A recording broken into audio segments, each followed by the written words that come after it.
कालचा मेळावा झाला तो कुठेतरी सरकार पुरस्कृत होता असं वडेट्टीवार असं म्हणतात की सरकार पुरस्कृत होता आणि भुजबळांना माझ्या अंगावर सोडलं जात आहे सरकारकडून.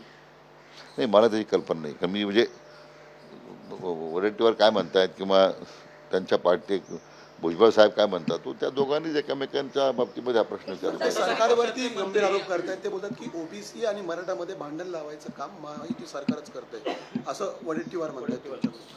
वडेट्टीवारांनी काय कोणत्या निष्कर्षावर भाष्य केलं माहीत नाही, पण तसं काही सत्ताधारी पक्षातलेच मंत्री आणि सत्ताधारी पक्षातलेच आमदार काल ज्या पद्धतीनं भाषण करत होते त्यावरून मराठा आणि ओबीसी वातावरण तयार होताना महाराष्ट्रात दिसते. तुम्ही ह्या सगळ्यांनाच बोलवणार आहात का?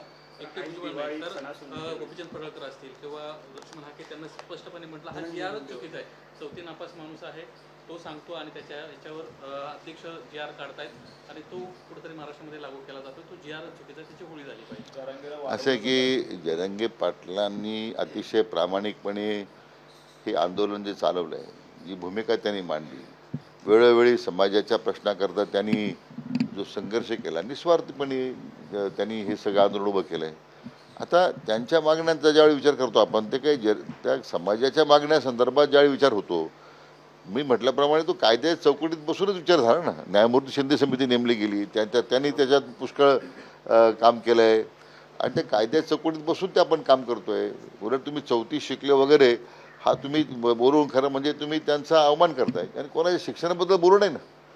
आपण जे काही तुम्ही फार शिकलेला आहात आणि तुम्ही फार शहाणे आहात, तर मग तुम्ही तुमचा शहाणपणा लोकांना भडकवण्यासाठी का वापरता?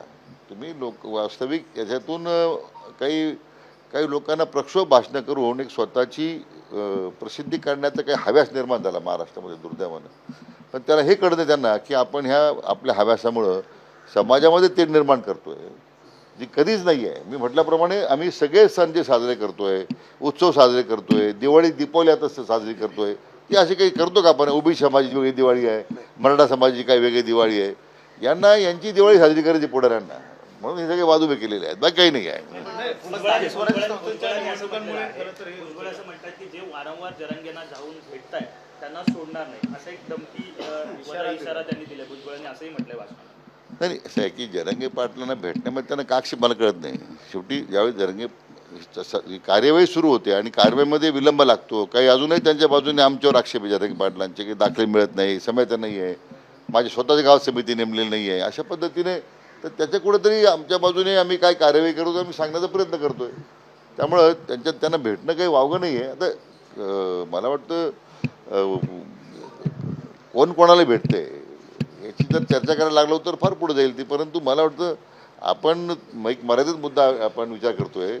म्हणून माझी भुजबळ साहेबांना दीपावली संपल्यानंतर मी या सगळ्या ओबीसी नेत्यांना स्वतः बोलावणार आहे. आमच्या समिती सदस्य राहतील हजर, न्यायमूर्ती शिंदे साहेब त्यांना हजर राहतील, ते कायदेशीर बाजू मांडतील. त्यामध्ये मला वाटतं त्यांच्या न्यायमूर्ती शिंदे साहेब बोलल्याच्या नंतर मला खात्री आहे की हा गैरसमज आणि विसंवाद दूर होईल. बाबासाहेब पाटील यांनी एक वक्तव्य केलेलं आहे. त्यांनी कार्यकर्त्यांना असं म्हटलं की चिंता करू नका, आपल्याकडे दादा आहेत, मी स्वतः आहे, आम्ही तुमच्यासाठी बँक रिकाम्या करून टाकू. कोणत्या विषयामध्ये? पैसे निधी द्यायची जे वेळ आली, तुम्हाला कुठे पैसे कमी पडले माहीत नाही बाबासाहेब पाटलांनी कोणत्याही मुद्द्यावर बोललेले, कारण जे मी काही पाहिलेलं नाही त्यांचं.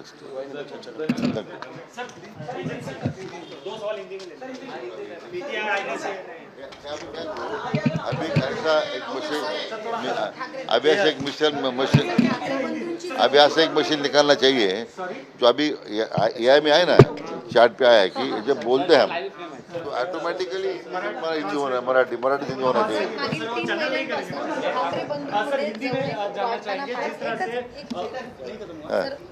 आता isakal.com आहे देशातील नंबर 1 ची मराठी न्यूज वेबसाईट. प्रत्येक अपडेटसाठी isakal.com ला नक्की भेट द्या.